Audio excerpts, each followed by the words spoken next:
DSWD Secretary Dinky Soliman dapat managot sa mga nadiskubring nakabaong bigas sa Leyte. Detalye malaki Eagle News reporter Madeline Villar.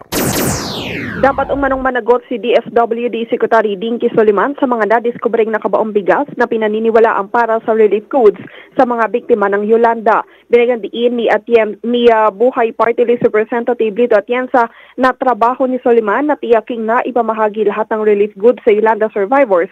Kaya dapat lang na magpaliwanag ito at akuin ang responsibilidad sa pangyayari. Ipinaalala ng kongresista na hindi pumayag noon ng DSWD na direktang ipamahagi ang relief goods sa mga biktima dahil kailangan pa raw itong i-repack. Sinabi naman ni Leyte Congressman Martin Romualdez na ang mga nadiskubring nakabaong bigas ay patunay lang ng kawalang malasakit ng gobyernong Aquino. Hindi anya ito katanggap-tanggap dahil alam naman ng gobyerno kung gaano kalala ang sitwasyon sa mga lugar na sinalanta ng Yolanda.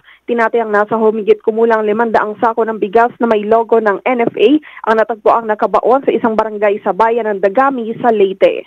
Para sa Eagle News, Madeline Villar, I'm 1 with 25.